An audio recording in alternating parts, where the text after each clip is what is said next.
সুপ্রিয় অষ্টম শ্রেণীর শিক্ষার্থী বন্ধুরা, আশা করি তোমরা সকলেই ভালো আছো। এই ভিডিওতে আমরা তোমাদের বার্ষিক পরীক্ষার গণিত বিষয়ের একটি প্রশ্ন নিয়ে আলোচনা করব। এটি মূলত নমুনা প্রশ্ন, মূলত এরকমভাবেই তোমাদের বার্ষিক পরীক্ষায় প্রশ্ন করা হবে তোমাদের স্কুল থেকে। চলো আমরা দেখে নিই তোমাদের নমুনা প্রশ্নটি কেমন হতে পারে। দেখো, প্রথমে তোমাদেরকে 15টি এমসিকিউ প্রশ্নের উত্তর দিতে হবে। চলো আমরা দেখে নিই এমসিকিউ প্রশ্নগুলো কীরকম হতে পারে। দেখো, এখানে নিচের কোনটি সঠিক, এখানে কতগুলো সূত্র দেওয়া আছে এবং এই সূত্রগুলোর মধ্যে কোনটি সঠিক সেটি তোমার খাতায় লিখতে হবে। এরকমভাবে তোমাদের এমসিকিউ প্রশ্ন আসতে পারে। এরপরে তোমাদের আসবে হচ্ছে এক কথায় উত্তর। দেখো, এক কথায় উত্তর প্রশ্নগুলো কীরকম হতে পারে। 40 টাকায় কেনা কোনো জিনিস 50 টাকায় বিক্রি করলে শতকরা কত লাভ হবে?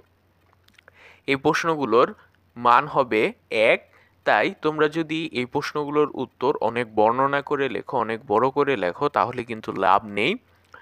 তাই এক কথায় উত্তর দেওয়ার চেষ্টা করবে শুধু। এরপরে তোমাদের আসবে খ বিভাগ। খ বিভাগে প্রশ্ন হবে রচনামূলক এবং সংক্ষিপ্ত প্রশ্ন। দেখো, প্রথমেই রয়েছে সংক্ষিপ্ত প্রশ্ন। নিচের প্রশ্নগুলোর উত্তর দাও। এগুলো হচ্ছে সংক্ষিপ্ত প্রশ্ন। প্রতিটির মান হচ্ছে 2 করে এবং 13টি প্রশ্ন থাকবে, 13টির উত্তর দিতে হবে। 13 দুগুণে 26। তাহলে তোমরা এইখান থেকে পাবে 26 নম্বর। দেখো, সংক্ষিপ্ত প্রশ্নগুলো এরকম হতে পারে। এত এর ঘন নির্ণয় করো। 6% হার চক্রবৃদ্ধি মুনাফায় 9,000 টাকার 3 বছরের চক্রবৃদ্ধি মূল নির্ণয় করো। এরকমভাবে তোমাদের সংক্ষিপ্ত প্রশ্ন আসতে পারে। দেখো, এখন দৃশ্যপট নির্ভর প্রশ্ন বা তোমরা সৃজনশীল প্রশ্ন বলতে পারো। এখানে 10টি প্রশ্ন দেওয়া থাকবে এবং সেই 10টি থেকে 7টি প্রশ্নের উত্তর দিতে হবে এবং প্রতিটি প্রশ্নের মান হচ্ছে 7 করে, 7 7টা 49। দেখো, তোমাদেরকে এরকমভাবে প্রশ্ন করা হতে পারে।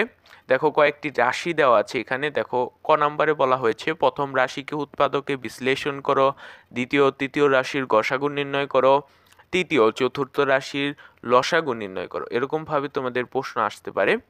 চলো আমরা আরেকটি এরকম একটি প্রশ্ন দেখো। ও কেন্দ্র বিশিষ্ট বৃত্তে এ বি ব্যাস ভিন্ন একটি জ্যা ও সমান সমান 5 সেন্টিমিটার এবং ও সি লম্ব এ বি। প্রদত্ত তথ্যের আলোকে অনুপাতিক চিত্র আঁকো। বৃত্তক্ষেত্রটির ক্ষেত্রফল নির্ণয় করো। প্রমাণ করো যে এসি সমান সমান বিসি। এরকমভাবে কিন্তু তোমাদের প্রশ্ন আসতে পারে পরীক্ষায়। তাই এই নমুনা প্রশ্নগুলো খুব ভালোভাবে সমাধান জানা উচিত। দেখো, এখানে সেই নৈর্ব্যক্তিক প্রশ্নগুলোর সমাধানও দিয়ে দেওয়া আছে, তোমরা চাইলে দেখে নিতে পারো সেই সমাধান। দেখো, 1 নম্বরে উত্তর হবে গ, 2 নম্বরের উত্তর হবে খ, 3 নম্বরের উত্তর হবে ক, 4 নম্বরের উত্তর হবে ঘ, 5 নম্বরের উত্তর হবে খ, 6 নম্বরের উত্তর হবে গ, 7 নম্বরের উত্তর হবে গ, 8 নম্বরের উত্তর হবে ঘ, 9 নম্বরের উত্তর হবে খ, 10 নম্বরের উত্তর হবে ঘ, 11 নম্বরের উত্তর হবে ঘ, 12 নম্বরের উত্তর হবে ক, 13 নম্বরের উত্তর হবে খ, 14 নম্বরের উত্তর হবে খ, 15 নম্বরের উত্তর হবে গ, 16 নাম্বার এক কথায় উত্তর লাভ হবে 25%। 17, 6, 18 নম্বর প্রশ্নের উত্তর ভুজ হচ্ছে -0.5 আর কোটি হচ্ছে 0.5। 19, 2 টু দি পাওয়ার 5, 20, 7 পাই।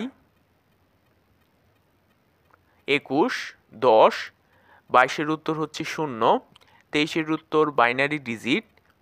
দেখো, 24-এর উত্তর হচ্ছে এটা এবং 25-এর উত্তর এল সমান সমান মধ্যক শ্রেণীর নিম্নসীমা।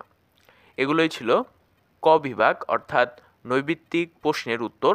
এখন আমরা দেখি 6 বিভাগ সংক্ষিপ্ত প্রশ্নের উত্তরের রুবিক্স। দেখো, তোমাদের কিভাবে মূল্যায়ন করা হবে। তোমরা যদি 1 নাম্বার পাবে কখন? সঠিকভাবে সূত্র প্রয়োগ করতে পারলে। এই ঘন নির্ণয়ের সূত্র তোমরা নিশ্চয়ই জানো। এই সূত্রটা যদি তোমরা সঠিকভাবে প্রয়োগ করতে পারো, যদি অঙ্ক তোমার ভুলও হয় তারপরেও তুমি 1 পাবে। আবার সঠিকভাবে ঘন নির্ণয় করতে পারলে তুমি 2 পাবে। মূলত সংক্ষিপ্ত প্রশ্নে এভাবে তোমাদের নাম্বার দেওয়া হবে। এরপর দেখো, দৃশ্যপট নির্ভর উত্তরের রুবিক। দেখো, এখানে বলা হয়েছে লাভের হারের উপর ভিত্তি করে বিক্রয় মূল্য লিখলে তোমরা 1 পাবে। ঐকিক নিয়মে চাহিদা মত সাজিয়ে লিখলে তোমরা 2 পাবে এবং সঠিক ক্রয় মূল্য নির্ণয় করলে তোমরা 3 পাবে। মূলত এরকম ভাবেই তোমাদের বার্ষিক পরীক্ষায় প্রশ্ন আসতে পারে এবং বার্ষিক পরীক্ষার প্রশ্নের উত্তর এরকম ভাবে তোমাদের লিখতে হবে। আজকের ভিডিওটা এই পর্যন্তই ছিল। পরবর্তী ভিডিওতে আমরা পরবর্তী কোনো বিষয় নিয়ে আলোচনা করব। সেজন্য যারা আমাদের চ্যানেলটিকে এখনো সাবস্ক্রাইব করোনি, এরকম আরো ভিডিও পেতে আমাদের চ্যানেলটিকে অবশ্যই সাবস্ক্রাইব করে রাখো। আল্লাহ হাফেজ।